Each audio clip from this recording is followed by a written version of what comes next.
Hello, नमस्कार प्यारे बच्चों। मैं Vijay Bansal, math lecturer, Jakhal block, district Fatehabad से, हरियाणा एजुकेशन डिपार्टमेंट। आज हम अपनी मैथ की क्लास के अंदर कुछ सीखेंगे। हाँ जी प्यारे बच्चों, जो आज हम शुरू करेंगे, हमारे पास हमारी क्लास 10th का जो हमारा चैप्टर फर्स्ट है, वास्तविक संख्याएं। ठीक है, इसकी हमने आज सेकेंड एक्सरसाइज 1.2 को शुरू करना है। 1.2 जो एक्सरसाइज है हमारे पास, हमारी जो परिमेय है अंकगणित की आधारभूत परिमेय। ठीक है, इस पर बेस्ड है।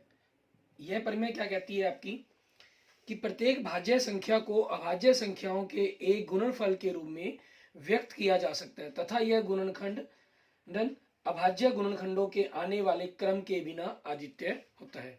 मीन्स कोई भी आपकी भाज्य संख्या है, जैसे अगर हम भाज्य संख्या के रूप में मान लो तो मैं 70 मान लेते हैं। ठीक है, इसको हम अभाज्य संख्याओं के गुणनखंडों के रूप में लिख सकते हैं।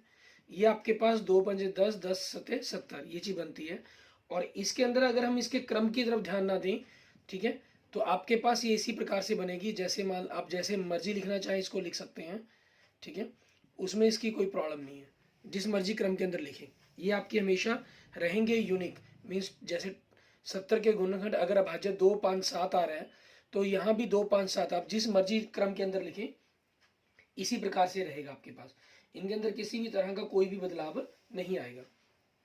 हमारी अंकगणित की आधारभूत जो परिमेय है, ठीक है, हम इसे इंग्लिश में फंडामेंटल थ्योरम ऑफ अर्थमेटिक्स कहते हैं। ठीक है, अर्थमेटिक्स, अर्थमेटिक।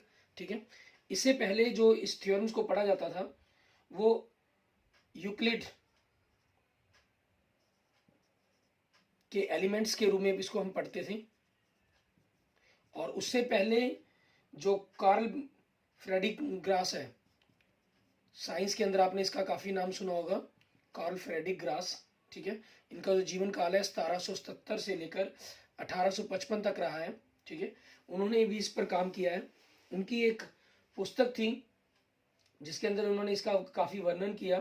ठीक है, और उन्हीं के पुस्तक के नाम के आधार पर ही, ठीक है, इनकी इस क्वांटिटीज को पढ़ा जाता था। इसके अंदर इनको कहा गया डिस्क्विंसिस, DISQ क्विंसिस अर्थमेटिक्स।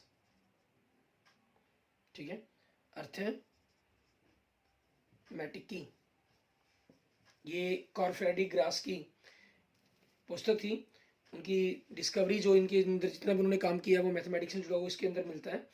और कार्ल फ्रेडरिक ग्रास को गणितज्ञों का राजकुमार भी कहा जाता है। ठीक है, जितने भी समय काल हम किसी भी काल की बात करें, उनके अंदर जो 3 राजकुमार माने जाते हैं या जो 3 मेन मैथमेटिशियंस माने जाते हैं, उनके अंदर इन कार्ल फ्रेडरिक ग्रास का नाम भी आता है, जिसमें बाकी 2 नाम न्यूटन और आर्किमिडीज का आप जानते ही हैं।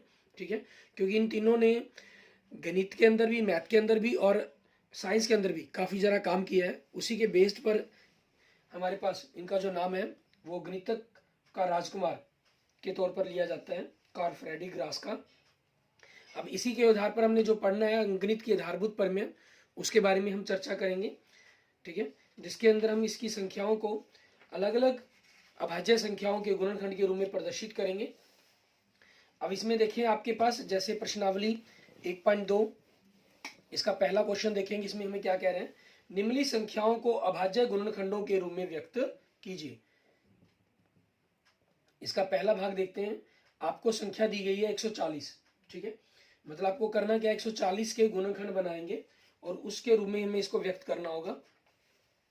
तो 140 के गुणनखंड आने के लिए हमें क्या करना है, ठीक है, हम अभाज्य गुणनखंड विधि का प्रयोग करेंगे। इसमें अभाज्य गुणनखंडों से, अभाज्य संख्याओं से हमने भाग करना है। जैसे अभाज्य संख्या 2, 3, 5, 7, 11, 13, 17, 19, 23, 29, ठीक है, 31, ये सारी संख्याएं हमारी बनती हैं। और इनके अंदर हम किस प्रकार से इनको भाग कर सकते हैं, ठीक है, आपको डिस्क्रिप्शन के अंदर लिंक मिल जाएगा। अभाज्य संख्याओं से हम किसी भी संख्या को कैसे भाग करते हैं, ठीक है, और आपके पास भाज्य संख्याओं से कैसे भाग किया जाता है, उन दोनों के जो लिंक है आपको डिस्क्रिप्शन के अंदर मिल जाएंगे। आप वहाँ से इन चीज़ों के बारे में सीख सकते हैं, ठीक है, अगर आपको इनके बारे में जानकारी ना हो। क्योंकि 9, 10 तक, 11 तक आपने पढ़ा होगा, लेकिन उसके बाद 13, 17, ठीक है, इनसे हम कैसे चेक करते हैं उनके बारे में आपको यहाँ पर मिलेगा। थोड़ा थोड़ा मैं साथ में चर्चा भी करता चला जाऊँगा। जैसे 2 के लिए हम क्या देखते हैं, इकाई के अंक को देखते हैं कि वो अपनी सम संख्या है या नहीं। उसके लिए हम इकाई के अंक को देखते हैं। अगर 2, 4, 6, 8, 0 हो तो वो संख्या 2 से भाग हो सकती है। अब 140 को 2 से भाग करेंगे आप 70, फिर 0 आ गया आपके पास, सम संख्या है मतलब 2 से भाग हो जाएगा, ठीक है, 35। 2 के बाद 3 से देखने के लिए क्या होता है रूल, ठीक है, आपके पास 3 का रूल रहता है कि संख्याओं को हमने अंकों का जोड़ 3 के पहाड़े पर आना चाहिए। 5 और 3 का जोड़ 8, 8 3 के पहाड़े पर नहीं आता, इसलिए ये नहीं आपकी भाग होगी। जैसे मैं यहाँ पर कुछ सम संख्याएं लिख देता, सॉरी, अभाज्य संख्या लिख देता हूँ ताकि चेक करने में आपको ध्यान करने में आसानी रहे, ठीक है। तो 3 पर नहीं जा रहा, फिर अगला 5, 5 के लिए इकाई का अंक 5 या 0 होना चाहिए, मतलब 5 से भाग हो सकता है। 35 को 5 से भाग किया 7, 7 को आपके पास क्या आ गया, 1 आ गया, ठीक है। ऐसे ही हमें दूसरा भाग करना है, ठीक है। इनके गुणनखंडों के रूप में इसको हम अभाज्य गुणनखंडों के रूप में जो व्यक्त कर रहे हैं उसको हम बाद में करेंगे, पहले हम गुणनखंड ही बना लेते हैं। आपको संख्या दी गई है 156, ठीक है, इकाई का अंक 6 है मतलब 2 से भाग हो जाएगा। 2 से भाग करेंगे 78, इकाई का अंक 8 है, सम संख्या मतलब, तो आपके पास 2 से भाग हो जाएगा, भाग किया 39। अब विषम संख्या बन गई आपकी, तो अंकों को जोड़ा 9 और 3 12, 12 का जोड़ आपके पास 12 3 के पहाड़े पर आता है, मतलब ये संख्या 3 से भाग हो जाएगी 13, और 13 तो खुद ही एक अभाज्य संख्या आपके पास, ठीक है। ये आपके पास आपके गुणनखंड बन जाएंगे। ऐसे ही हम इसका नेक्स्ट देखते हैं, थर्ड पार्ट। इसके अंदर हमें क्या कह रहा है करने के लिए, संख्या दी गई 3825, ठीक है। आपकी इकाई का अंक 5 है, विषम संख्या होगी, 2 पर तो भाग होगा नहीं है, तो 3 के लिए 5 और 2 7, 7 और 3 10, 10 और 8 18, 18 3 के पहाड़े पर आता है, ठीक है। तो ये संख्या 3 से भाग हो जाएगी। आपने इसको 3 से भाग करना है, तो 1 2, ठीक है, 7 5, फिर इनको जोड़े 7 और 5 12, 12 और 2 14 और 15, फिर 3 के पहाड़े पर भाग हो सकता है ये आपके पास, ठीक है। तो 3 से भाग हो गया 4 2 5, 4 2 6, 6 और 5 11, 11 आपके पास 3 के पहाड़े पर नहीं आता, तो ये संख्या आपके पास किससे भाग करेंगे आप, इकाई का अंक 5, तो 5 से भाग कर देंगे। 8 और 5, इकाई का अंक 5, फिर 5 से भाग हो सकता है, 1 और 17, 17 खुद एक विषम सॉरी अभाज्य संख्या आपकी, ठीक है, इसलिए 17 को 17 से ही भाग करेंगे। क्लियर। उसके बाद देखेंगे हमारे पास नेक्स्ट आपका चौथा भाग, इसमें क्या दे रहा है आपको 5005, इसको चेक करना है हमें। 5 और 5 10, बाकी ये 0 है, तो 3 पर भाग नहीं होगा क्योंकि विषम संख्या 2 पर भी नहीं होगा। 5 के लिए इकाई का अंक 5 चाहिए, तो 5 से भाग हो जाएगा 1001 आपके पास। अब 5 से भाग भी नहीं होगा, तो अगली संख्या में 7 से चेक करनी है, ठीक है। 7 के लिए रूल क्या होता है आपके पास, हम क्या करते हैं इसमें इकाई के अंक का डबल करके, ठीक है, बाकी संख्या में से घटाना होता है आपने। जैसे 1001 है, इकाई का अंक डबल 2 घटाया तो 98, ये आपके पास 98 7 से भाग हो जाता है, तो मीन्स ये संख्या 7 से भाग हो जाएगी, ठीक है। तो 7 से भाग किया 1 4 3, 143 आ गया आपके पास। अब आपके पास 7 के लिए वही हमने चेक करना है, इकाई के अंक का डबल, 3 का डबल 6 घटाया कितना बचा 8, 8 7 के पहाड़े पर नहीं आता, तो मतलब ये संख्या 7 पर नहीं जाएगी। और उसके बाद अगली संख्या 11, 11 के लिए क्या करना होता है, इकाई के अंक को ही हटाकर घटा दो, सिंपल एक गुना, 11 आ गया, जो भी शेष बचा वो 11 के पहाड़े पर आता है, तो मतलब ये संख्या 11 से भाग हो जाएगी। तो आपके पास आ गया 13, और 13 खुद ही एक अभाज्य संख्या, तो मतलब ये भाग हो जाएगा। क्लियर। उसके बाद हमें लास्ट भाग देखना है, इसमें पांचवा आपको संख्या दी गई है 7429, 2 पर ये भाग होगी नहीं। अब हमें चेक करना है 3 पर। 3 के लिए इकाई के अंकों का जोड़, 9 और 2 11, 11 और 7 18 और 4 22, 22 3 के पहाड़े पर नहीं आता, तो 3 पर नहीं होगा। 5 के लिए इकाई का अंक 5 या 0 होना चाहिए, लेकिन ये 9 है, तो 5 पर भी भाग नहीं होगा।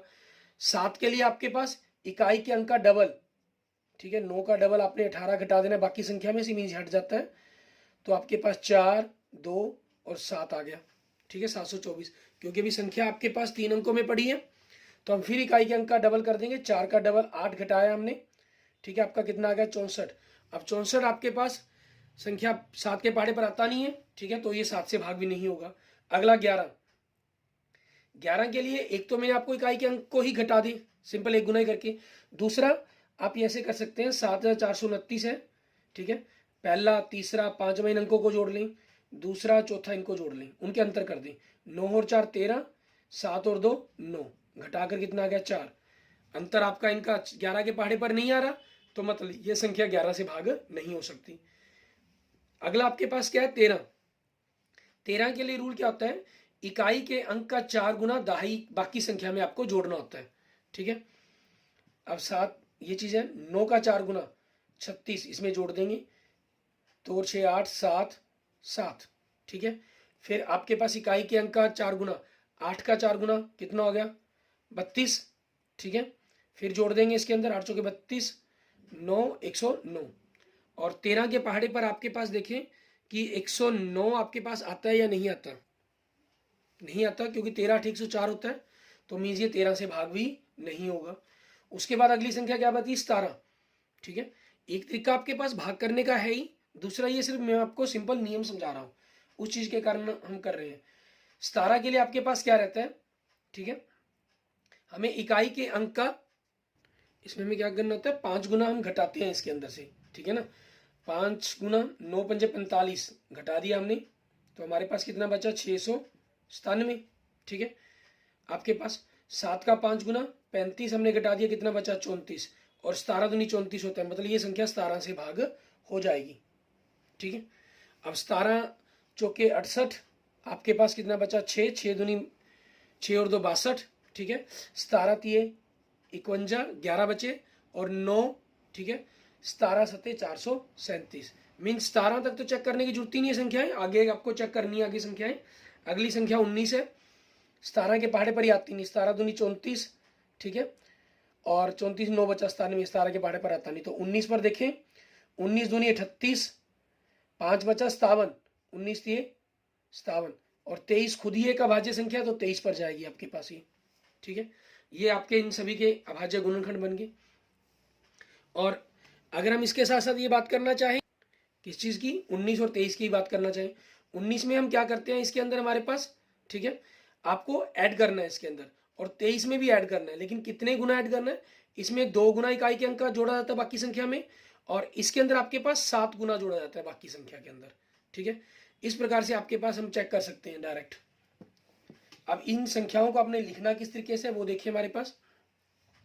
अब जैसे इसके अंदर पहला भाग था आपका 140 के, आप गुणनखंड लिखेंगे 2 गुना में 2 गुना में 5 गुना 7, फिर हम इनको क्या करते हैं, ठीक है, घात के रूप में बदल देते हैं। 2 आपका 2 बार आ गया तो 2 की घात 2, 5 एक बार तो 5 की घात 1, 7 एक बार तो 1। आपके पास 156 के गुणनखंड लिखे आपने 2 गुना 2 गुना 3 गुना 13, ठीक है। तो 156 आपके पास कैसे लिखेंगे, 2 आपके पास 2 बार आ गया, 3 एक बार और 13 एक बार, ठीक है, ये लिखेंगे आप उन्हीं भागों के साथ साथ इनको करते चले जाएंगे, क्योंकि यहाँ जगह कम रह जाएगी, मैं इसलिए नीचे लिख देता हूँ इनको। 3825, इसके गुणनखंड देखिए आपके पास क्या बन रहे हैं, 3 गुना 3 गुना 5 गुना 5 गुना 17, तो 3 आपके पास 2 बार आ गया, 5 आपके पास 2 बार आ गया, 17 एक बार आ गया आपके पास, ठीक है। एक घात आप लिखना भी नहीं चाहें तब भी कोई दिक्कत नहीं है, बिना लिखे भी रख सकते हैं। और 5005 को अगर आप देखें, 5 गुना 7 गुना 11 गुना 13, क्योंकि ये सभी एक बार आए हैं इसलिए इनको द्वारा लिखने की जरूरत नहीं है चाहे हमें, 7429 17 गुना 19 गुना 23, ठीक है, ये आपके पास बन जाएगा। क्योंकि ये भी एक बार ही है सारी संख्याएं, तो इनको घात आप लिखें चाहे ना लिखें, घात एक के रूप में आप इस प्रकार से भी इनको छोड़ लिख सकते हैं। क्लियर। उसके बाद देखते हैं हमारे पास हमारा नेक्स्ट क्वेश्चन नंबर 2, उसको हम किस प्रकार से करेंगे उसके बारे में देखते हैं। क्वेश्चन नंबर 2 में आपको क्या कह रहे हैं, पूर्णांकों को निम्नलिखित युग्मों के एचसीएफ और एलसीएम ज्ञात कीजिए तथा इसकी जांच कीजिए कि दो संख्याओं का गुणनफल एचसीएफ और एलसीएम के गुणनफल के बराबर है या नहीं है। अब संख्याएं देखिए आपको दी गई हैं 26, ठीक है, और 91, मीन्स आपको क्या करना होगा, पहले 26 के गुणनखंड आएंगे आप, तो 2 पर गया ये बन गया, फिर 91 के बनाए 7 पर जाएगा, ठीक है, आपके पास ये हो जाएगा। तो 26 के गुणन क्या बन गए, 2 गुना में 13, और 91 के क्या बन जाएंगे, 7 गुना में 13, ठीक है। अब एचसीएफ ज्ञात करना है आपको।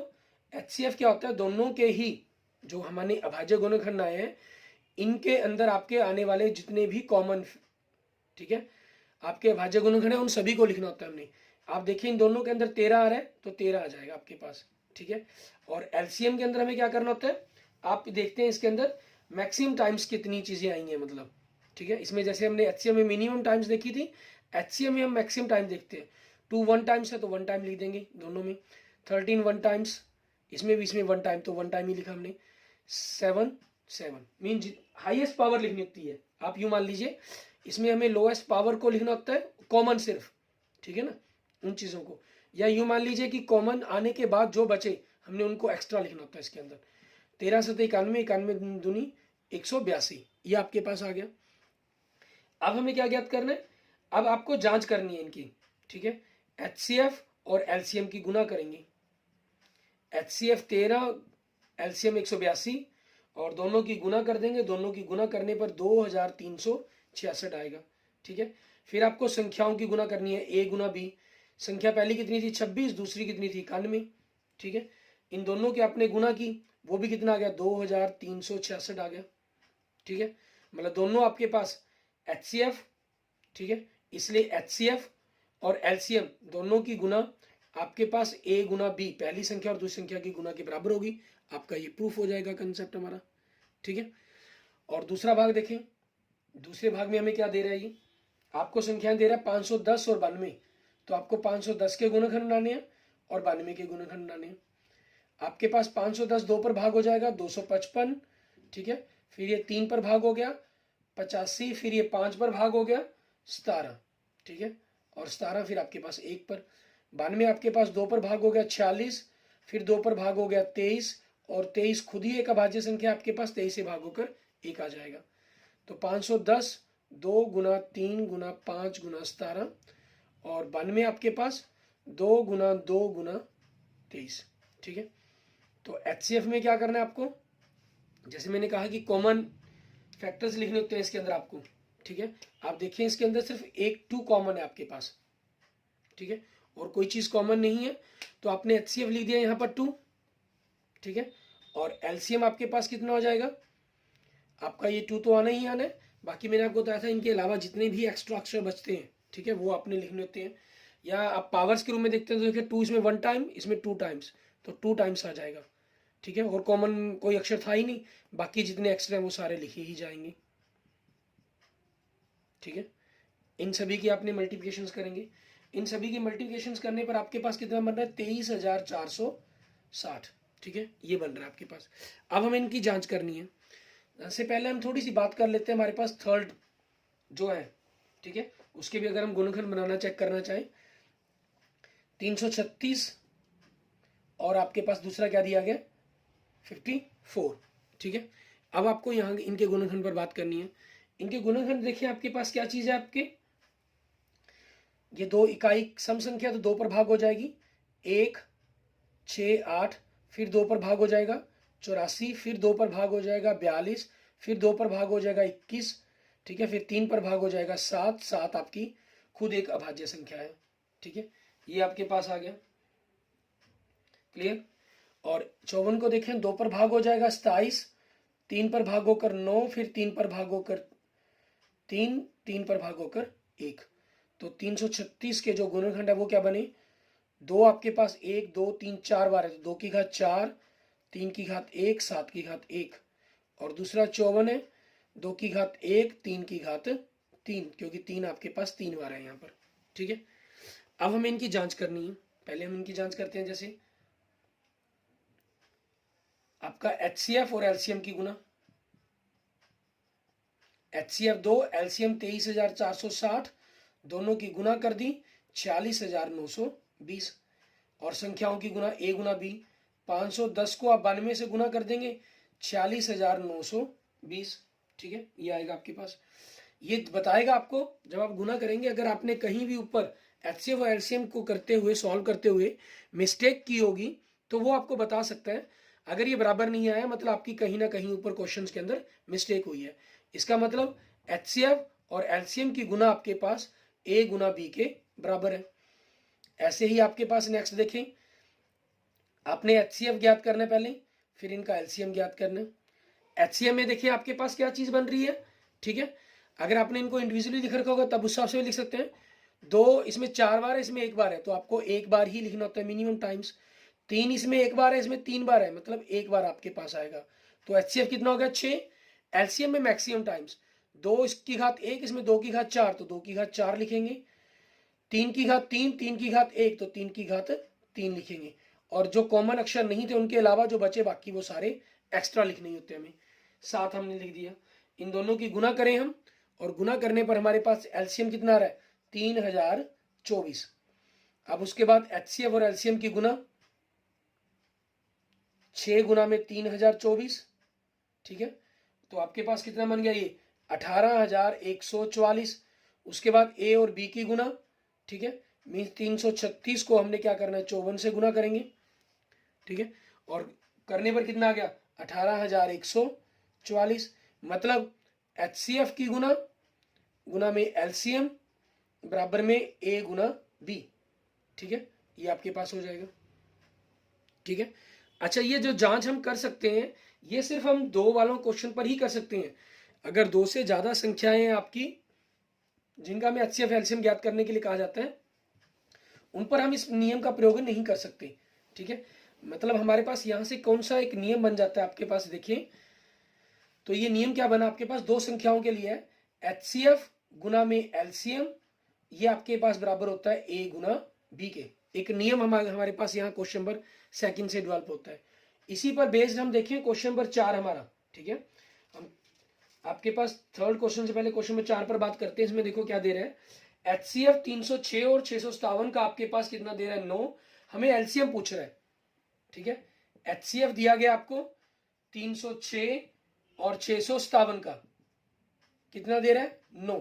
इसका मतलब आपके पास A कितना हो गया 306 और B कितना हो गया 657, और HCF कितना दे रहा है आपको 9, और LCM हमें पता करना है, ठीक है। हम जानते हैं वी नो डैट, क्या जानते हैं हम कि HCF और LCM की जो गुना है 2 संख्याओं के लिए A और B गुना के बराबर होती है, ठीक है। आपके पास क्योंकि ये संख्याएं हैं इसलिए इनके अंदर प्लस माइनस का चक्कर नहीं पड़ता। अगर ये संख्याएं ना होकर, ठीक है, आपके पास कोई समीकरणों के रूप में हम कहें, ठीक है, बहुपदों के रूप में आपकी संख्याएं होती है, ठीक है, तो आपके पास व्यंजक होते हैं अगर ये, ठीक है, तो इनके साथ आपके पास एक निशान और यूज हो जाता है, मीन्स प्लस माइनस A गुना में B, तो आपके पास प्लस माइनस के रूप में भी वो बराबर होती है। लेकिन यहाँ पर हमें क्योंकि संख्याओं पर ही हमने काम करना है, ठीक है, तो इसलिए उस नियम की प्लस माइनस की हमें कोई जरूरत नहीं है। HCF आपको 9 दिया गया है, LCM आपको ज्ञात करना है। संख्याएं 306 गुना में 657 होगी, तो LCM आपका क्या बन जाएगा यहाँ से 306 गुना में 657 बटा में 9, 9 एकम 9, 9 तिये 27, 9 चौके 36। हमें 34 को 657 से गुना करनी है, ठीक है। हम 657 को जब 34 से गुना करेंगे 22,338 आपका ये आंसर आ जाएगा, ठीक है। जैसे आपको बताया भी गया था पीछे, HCF मतलब हाईएस्ट कॉमन फैक्टर, ठीक है, ये आपका होता है। और LCM का मतलब क्या होता है हमारे पास लीस्ट कॉमन मल्टीपल, ठीक है। और HCF आपका समावर्तक कहलाता है, ठीक है, महत्व समावर्तक, और LCM आपका लघुत्तम समावर्तक कहलाता है, ठीक है, समावर्त्य, क्लियर। अब इसी पर आगे देखेंगे हमारे पास क्वेश्चन नंबर 3, इसके अंदर हमें क्या कह रहा है करने के लिए उसको देखें। इसमें भी आपको HCF और LCM ज्ञात करने की ही बात की गई है। क्वेश्चन नंबर 3 के अंदर हमें इसमें 3 संख्याएं दे रहा है, सिर्फ हमें कह रहा है अभाज्य गुणनखंड विधि द्वारा निम्नलिखित पूर्णांकों के HCF और LCM ज्ञात कीजिए। अभाज्य गुणनखंड विधि मतलब क्या, आप जो ये गुणनखंड बना रहे हैं, पहले ही में देखिए आपके पास संख्याएं दे रहा है 12, 15 और 21, ठीक है, 12, 15 और 21 ये संख्याएं दे रहा है आपको। तो 12 के गुणनखंड देखिए 2 पर चली जाएगी 6, 2 से भाग होकर 6 आपका फिर 3 आ गया, तो 3 का 3 1, 15 3 से भाग हो गया 5 5 1, 21 3 से भाग हो गया 7 3 1। तो 12 के गुणनखंड देखिए 2 गुना में 2 गुना में 3, और 15 के गुणनखंड देखिए 3 गुना में 5, और 21 के गुणनखंड देखिए 3 गुना में 7। तो HCF आपका कितना हो गया, मतलब तीनों के अंदर संजा, तीनों के अंदर आप संजा देखिए तो 3 है, और LCM क्या हो जाएगा, और कोई अंक संजा ही नहीं है, जो अक्षर साझा है उसको हमें मैक्सिमम टाइम लिखना होता है बस इसके अंदर, ठीक है। यहाँ साझा कोई और है ही नहीं, तीन के अलावा बाकी अक्षर क्या बचे आपके, 2 गुना 2 गुना 5 गुना 7, ठीक है। हमें इनकी गुना करनी होगी, 7 पंजे 35, 35 दूनी 70, ठीक है, 70 दूनी 140, 140 ये 420, आपके पास ये बन जाएगा। इसका सेकंड भाग देखें, इसके अंदर हमें क्या कह रहा है, आपको संख्याएं दी गई हैं 17, 23 और 29, ठीक है।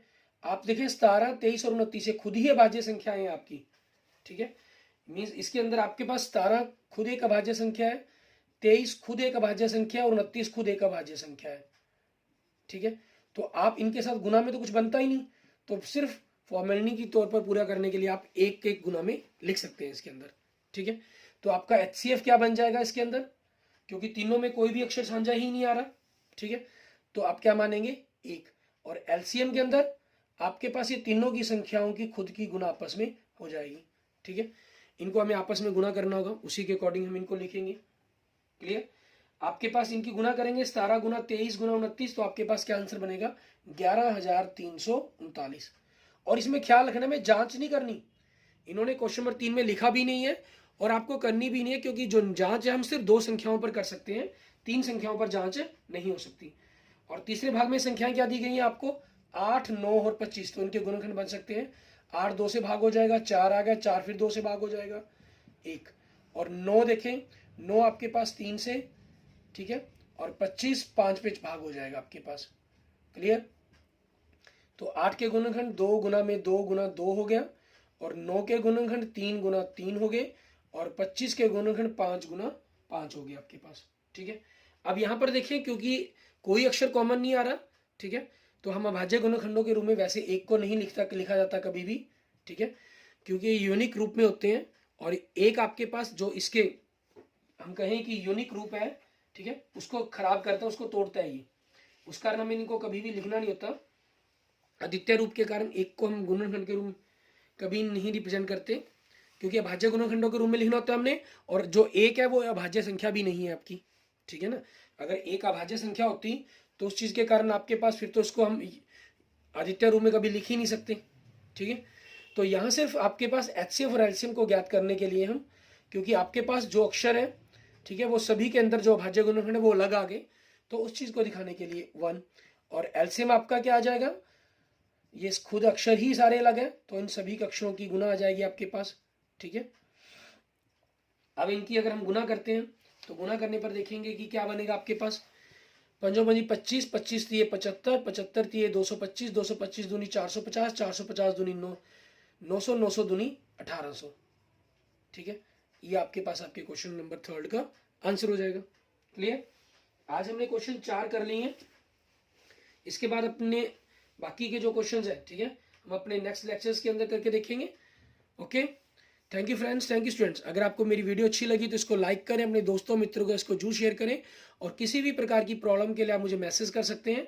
9 to 12th क्लास के कंपटीशन मैथ के, ठीक है, किसी भी प्रकार की वीडियो को देखने के लिए आप मेरे चैनल पर सर्च कर सकते हैं। Okay, thank you friends, thank you students.